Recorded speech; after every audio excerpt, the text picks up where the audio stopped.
소망의 삶을 산다라는 것은 우리 안에 소망이 있기 때문일 겁니다. 영원한 우리 하나님께서 우리에게 그 세계로 초대하시고 그 안에 삶을 살게 하시고 또 미래를 향하여 나아갈 수 있는 매일의 삶의 새로움과 새 힘을 주시니 우리가 소망 가운데 살아가는 줄 믿습니다. 2024년 주 안에서 주님께서 주시는 그 힘으로 승리하며 살아가는 복된 하나님의 사람들이 다 되어지기를 주님의 이름으로 축원드립니다. 현대인에게 있어서 중요한 자원은 돈과 시간입니다. 물질과 시간이지요. 과거에는 돈이 시간보다 중요하게 여기고 그렇게 사용하였습니다. 수렵 활동할 때에는 한 마리의 그 짐승을 잡기 위하여 여러 사람이 시간을 다 쏟아내며 그렇게 사냥을 하였습니다. 한 마리를 잡는데 여러 사람의 시간이 그렇게 사용되었을 때에 전혀 그 시간에 대하여 아까워하지 않았습니다. 그렇게 시간을 들여서 돈을 절약하는 것은 당연한 행동이었습니다. 고속도로를 이용하면 빠르게 갈 수 있음에도 불구하고 그때는 돈을 절약하기 위해 무료도로 국도를 이용하여 목적지에 가는 일도 있었습니다. 하지만 요즘에는 돈과 시간이 동등하게 어쩌면 시간이 돈보다 더 소중하게 여겨지는 돈을 쓰더라도 내 시간을 더 갖고자 하는 이들이 더 많아지고 있습니다. 이러한 변화에는 소비에도 우리의 삶에도 문화에도 사회에도 일어나고 있지요. 예전에 최저가로 구매하려고 많은 시간을 할애하며 검색창에 검색을 하기도 하였습니다. 그렇게 하지 않으면 손해를 보는 것처럼 느껴졌기 때문입니다. 그리하여 최근엔 가성비도 중요하지만 시성비에 관심을 쏟고 또 쏟는다라고도 합니다. 시성비란 시간 대비 성능의 효율을 일컫습니다. 가성비는 가격 대비 성능을 일컫는 것처럼 시간 대비 성능의 효율을 따져서 시성비를 또 생각하고 또 접근하는 그런 시대가 되었다라는 의미입니다. 시성비가 중요해지면서 사람들은 시간을 아껴주는, 조금이라도 아껴주는 서비스에 지갑을 열고 있습니다. 중고거래 플랫폼인 당근마켓에는 중고상품 거래뿐만 아니라 이색 알바 자리가 거래 아이템으로 자주 올라오곤 합니다. 예를 들면 동네 유명 맛집 줄서기 대신 줄을 서주는 것이지요.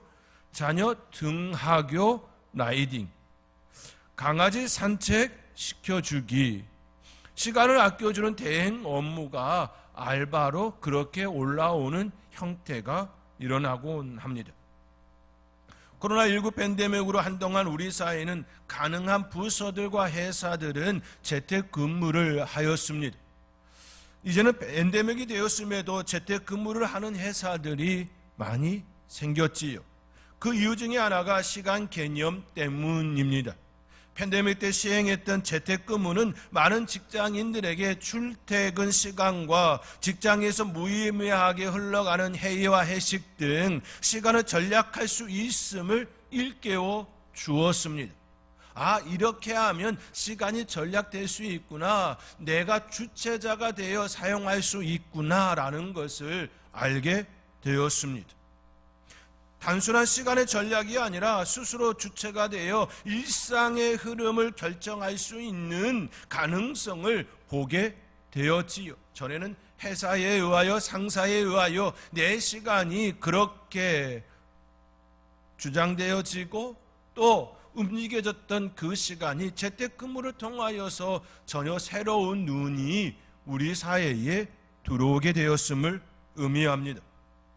전에는 회사로 출퇴근하는 것이 당연한 것이었고 함께 한자리에 모여 회의하는 것이 당연한 모습이었고 또 함께 식사를 하고 1차, 2차, 3차의 회식 문화 역시 당연한 모습이었습니다.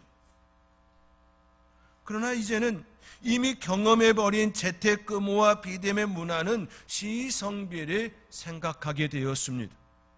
이러한 단편을 잘 볼 수 있는 것이 바로 영상 빠른 속도로 보기입니다. 원래의 속도보다 1.5배, 1.75배, 2배의 속도로 영상을 보지요. 영상을 빠른 속도로 봄으로써 내 시간을 단축하고 더 많은 것을 또 사용할 수 있는 그런 모습으로 나가기 위하여 그렇게 영상을 즐기는 시대가 되었습니다. 이것이 현재 우리 사회에 일어나고 있는 하나의 현상입니다. 이처럼 시대가 바뀌고 사회가 변화하고 문화가 바뀌면 삶의 가치도 삶이 우리가 무엇을 추구하며 살아야 하는지 그 추구점도 다르게 여기게 됩니다. 과거에는 시간보다 돈을 더 중시하였다면 지금 사회에는 돈과 시간을 저울질하며 어느 것을 선택할 것인지 우리의 가치관을 오히려 되묻고 또 되묻고 있습니다. 요즘 사회에서 일어나고 있는 현상의 관점으로 오늘 본문의 말씀을 접근하면 그 관점으로 오늘의 본문의 말씀을 접근하면 우리는 놀라지 않을 수가 없습니다. 왜냐하면 시간과 돈 그 어느 것이 더 중요한가를 두고 저울질하며 선택을 해야 하는 시대 속에서 우리의 하나님, 천지를 창조하신 하나님, 그 하나님께서 우리를 얼마나 사랑하시는지 그 크기가 얼마나 크고 깊고 넓은지를 측량하기가 어렵기 때문입니다. 오늘 본문 1절 말씀에 태초에 말씀이 계시니라 이 말씀이 하나님과 함께 계셨으니 이 말씀은 곧 하나님이시니라 기록되어 있습니다. 여기서 이 말씀은 예수님을 가리키고 있지요. 예수님은 이 세상이 존재하기 전부터 계셨습니다. 그분의 시작과 끝이 없습니다. 만약 그분의 시작과 끝이 있다면 우리는 그분을 하나님이라 전능자라 창조주라 말하지 않을 것입니다. 유한한 존재가 어떻게 하나님이 되어질 수 있으며 전능자가 되어질 수 있으며 우리를 구원할 수가 있겠습니까? 그러나 우리 예수님은 이 세상이 존재하기 전부터 계셨고 그분의 시작과 끝이 없지요. 그런 분이 우리를 위하여서 이 땅에 오심이 되었습니다. 그분은 이 세상이 존재하기 전부터 계셨고 그분에게 있어서 시간은 유한한 인간의 시간과 결코 비교할 수가 없습니다. 베드로후서 3장 8절의 말씀에 주께는 하루가 청년 같고 천년이 하루 같다라는 말씀을 하시지요. 그분의 시간은 인간의 가치로 평가할 수 없음에 대한 의미이기도 합니다. 그러한 분이 이 땅에 내려오셨습니다. 시작과 끝이 없으신 분이 시간의 제약을 받지 않으시는 그분이 영원하신 그분이 유한한 존재로 늘 시간의 제약 속에 살아야 하는 인간의 옷을 입으셨습니다. 시작과 끝이 없고 영원히 존재하시는 그분이 유한한 옷을 늘 시간의 제약 속에 살아야 하는 그 모습으로 우리에게 오셨습니다. 최근에 일어나고 있는 시간과 돈보다 시간이 더 귀하다고 여기고 있는 시점에서 볼 때에 인간의 옷을 입으신 예수님은 전혀 새로운 길, 전혀 다른 길을 선택하셨습니다.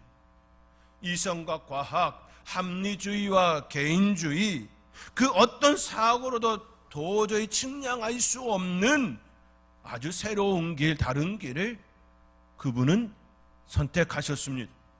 예수님께서 선택하신 그 길은 그야말로 이해할 수 없는 전혀 새로운 길이었습니다. 그러하기에 그 길은 온 인류를 구원하고도 나눔이 되었습니다. 예수님의 시간은 무한한 시간이고 시작도 끝이 없으신 분이 한계를 입고 유한의 옷을 입으며 제한된 세계에 오심으로 시간의 가치를 파괴시키고 우리 인류를 구원해 주셨습니다. 예수님의 33년의 그 삶은 무한의 시간을 유한의 시간으로 함축시킨 시간이었습니다. 영원의 시간을 33년의 그 시간 속에 녹이고 녹여서 우리에게 다가오심이 되었습니다. 그 33년의 그 시간은 우리 인간의 유한한 그 시간을 더하고 더해도 가히 비교할 수 없는 영혼의 시간이 그 33년의 그 삶 속에 녹아져 있습니다.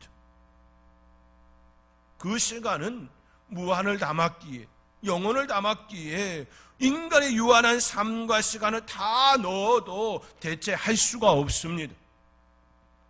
이 땅에 몇 조의 그 돈을 가지고 있는 사람이라 할지라도, 그 사람의 시간이라 할지라도 그 예수님의 그 영혼의 시간을 담아낸 그 유한한 그 시간과 결코 비교할 수가 없다라는 말씀입니다.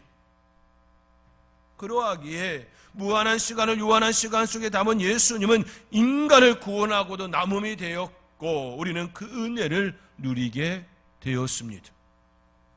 우리가 아무리 쪼개고 또 쪼개어 우리의 시간을 사용한다고 해도 그 아무리 많은 돈의 가치가 있다고 여기며 그것을 또 쪼개어 다른 사람들의 알바를 쓰고 자기의 시간을 그렇게 쓴다 할지라도 예수님의 그 시간과는 비교할 수가 없습니다.